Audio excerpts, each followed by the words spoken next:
Hey guys, welcome to the channel. Trying to hang the final set here before I leave for client trips through the last week of August here, going into the first week of September. Our season is about 13 days away, I believe it is. So we're trying to really, tippy-toe and get things done. So the topic of today is just kind of that, in preparation for early season. So what I've got behind me here, guys, jumping right into it here, you can see I've got a ladder stand here on what we're going to call the broken cedar. The top of that cedar tree's broke out, but the thing is alive. That checked it out. Good tip, always make sure you're hanging in live trees, right? What this is I have a couple bucks on the hit list that are using an old logging road. Spin you around right here. That old logging road comes right out of that little pocket right there, goes right down in about 45-50 yards down in there. My transition is on that contour line, but this is a spur that comes up and it lights right in the end of this food plot. This food plot that we refer to it as size blind, or the top plot here. Size blind is right on that point down there. You can see just that side, right in there, just that side of that old cottonwood down there. What we're doing, guys, is this. I've got my camera early, they're daylighting, early season, which is a plus. Kind of tells us we're on the right track, right, with the farm. On the real wood feeders, got a camera on the feeder, and I've also got the transition comes out of the bottom here, comes out of the bottom on this shelf, comes in, goes up over that saddle right in front of where size blind is there, up over down in the bottom. This is all planted to switchgrass. So in preparation that this stand is only going to get better with age, I had a decision to make where they're bedded early season. Now that's not going to be a fall, later in the fall after the cruising works. I may only hunt this early season, may only hunt it late season. It's kind of weird. It's very internal of the property. It's pretty much right actually smack dab in the center of the property.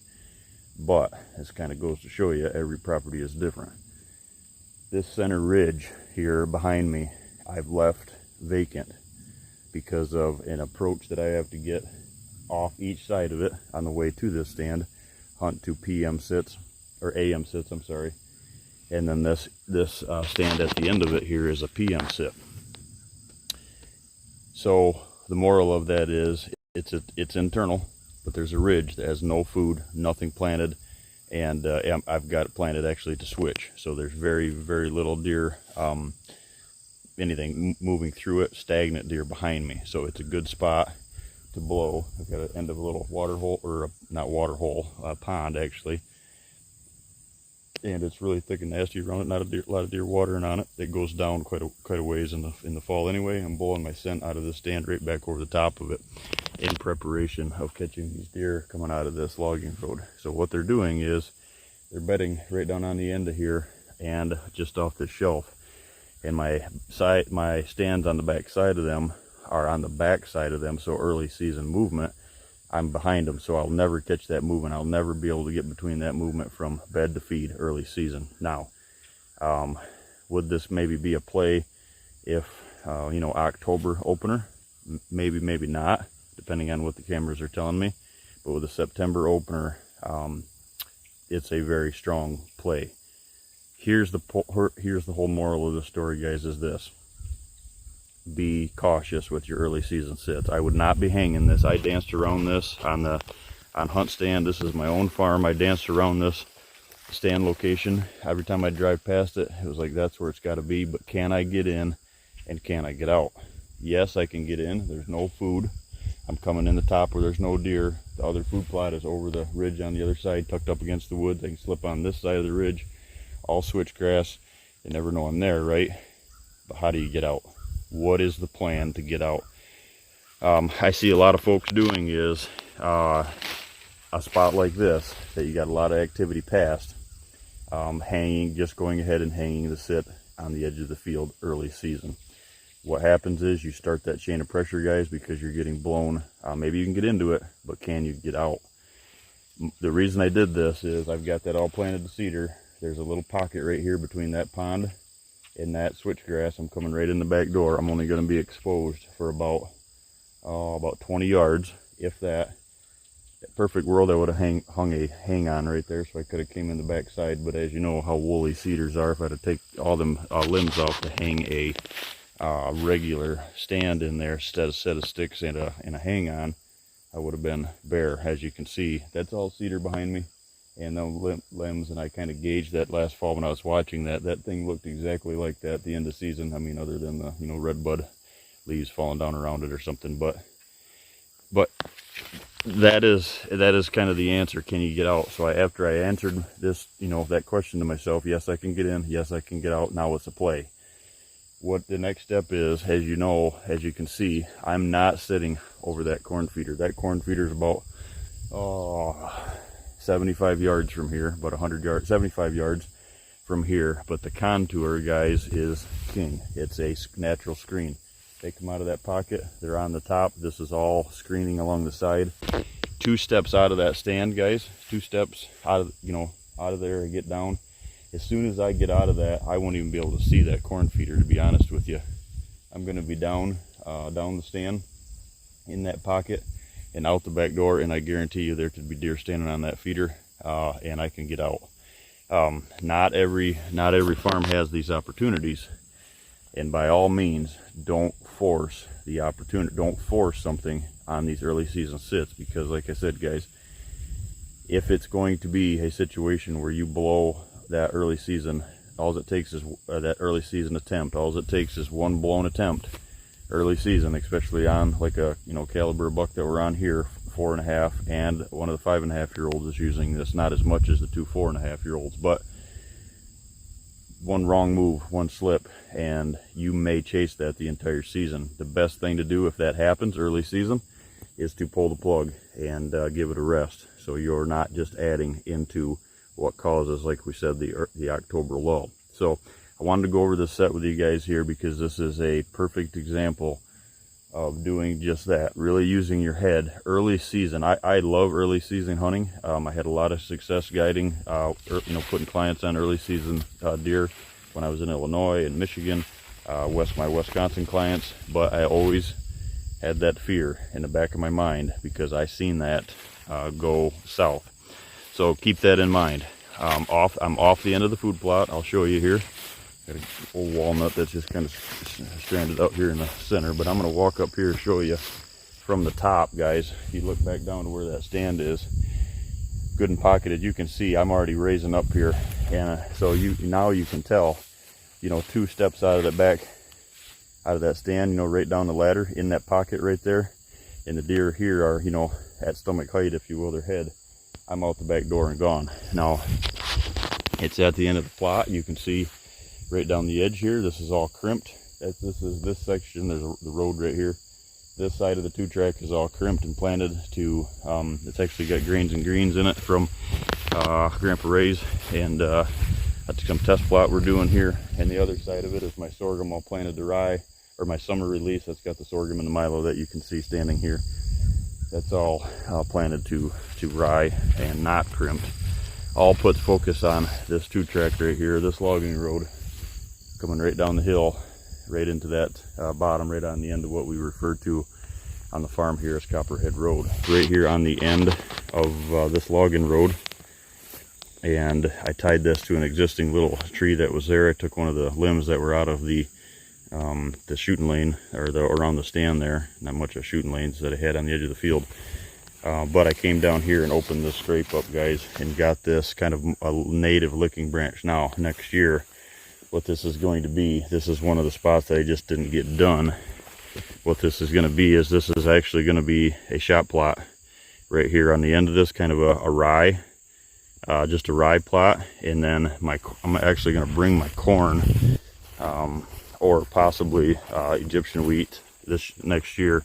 I'm going to bring that strip right down here, bring it across, leave a hole right in this corner.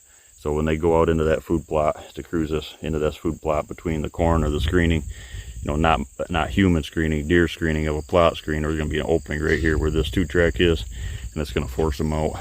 And right over top of the buggy is the stand. So one of the things, guys, that we'll talk about here real quick is making that decision about, not hunting over your food plots. And with that, a lot of folks do. Sadly, what I see is a lot of folks have the food plot mentality kind of down pat, if you will, right? Don't hang over the food plots.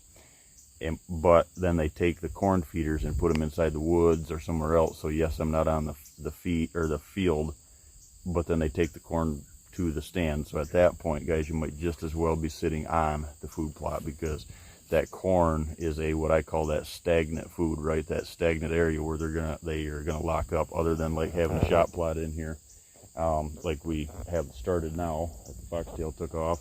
The end of the plot is right. The end of the plot's right there. 25 yards from the stand. They come into it, the end of it, and they feed away from me, and they're gone.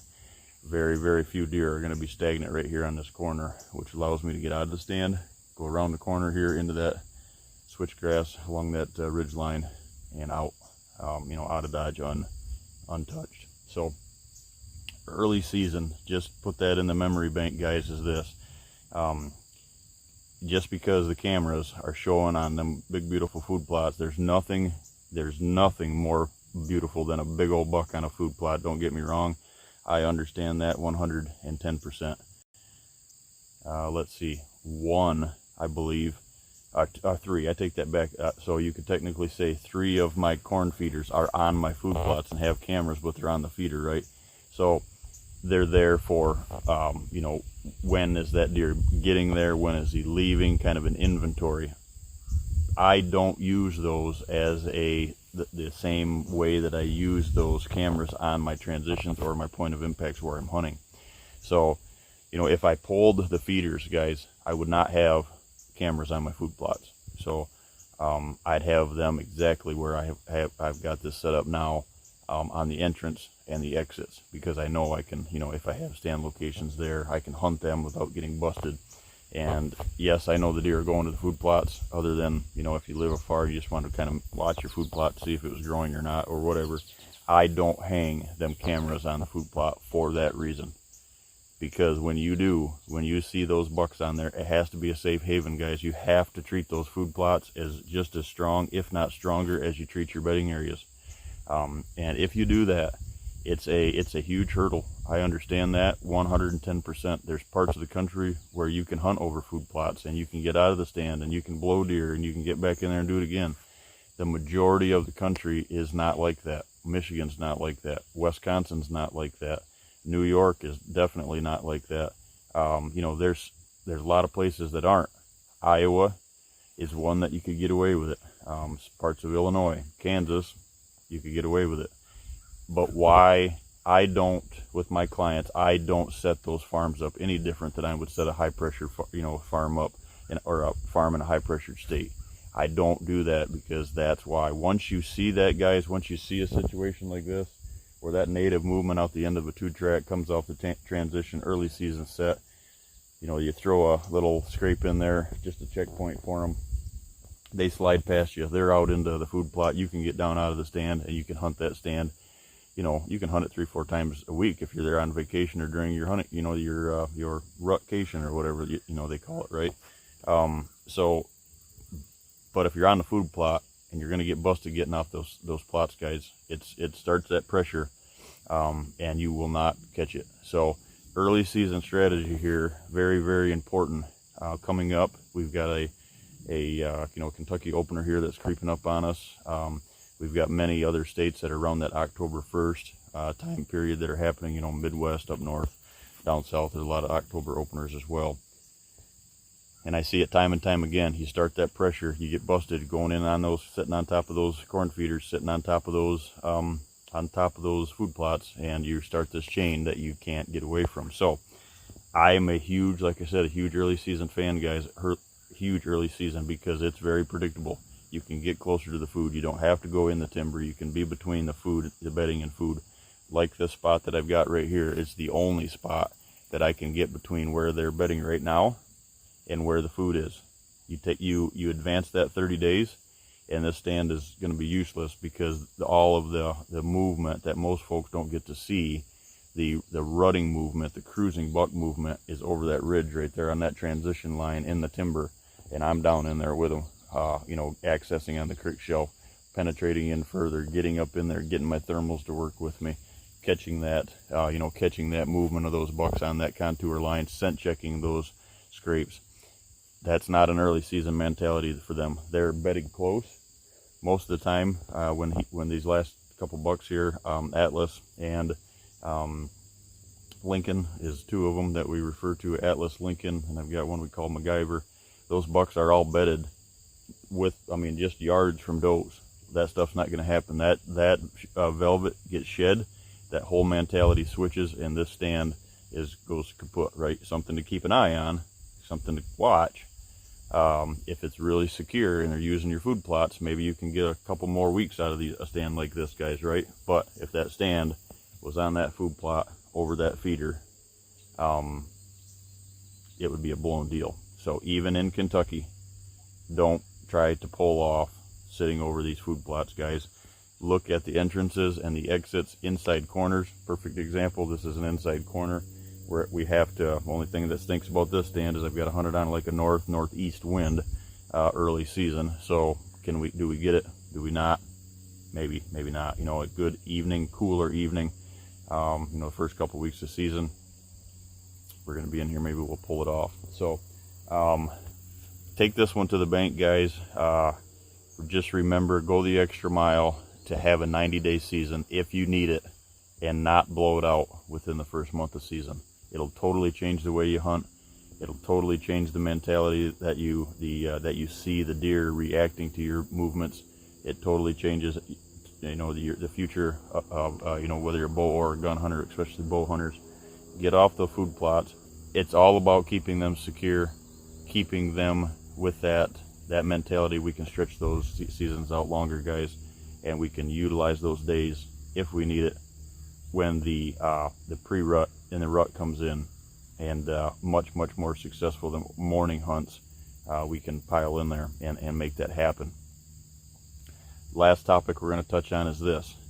I would not, most states, I don't recommend hunting any mornings until around Halloween. If you focus your attention on that Halloween date, that week, let's say the 27th on, we start hunting mornings, unless we get some cold weather. Michigan's one of those, New York, Iowa, some of the states in the north of the Midwest, let's say, that get some cooler temperatures.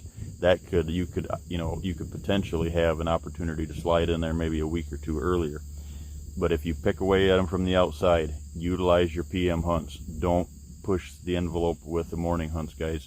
You will have a very successful opportunity come Halloween when that cruising all over the country. I wish I could hunt, the Halloween week through the 1st of November. I wish I could be in 5-6 different states, right? But that can't happen. But that's how strong that time period is. And if you get busted early season in a set just like this here, just because they're daylighting on that corn feeder time and time again, you're gonna have a long season ahead of you guys. So take that from me, take that to heart, because it's the truth. I learned the hard way years ago, and it wasn't until my bow hunting went to the next level through guiding and through having the opportunity to hunt food sources, not just ag but food plots, is when I really started believing in that and tweaking that, and now teaching my clients. So something very strong, guys. Focus on those PM hunts early season, and season's just around the corner.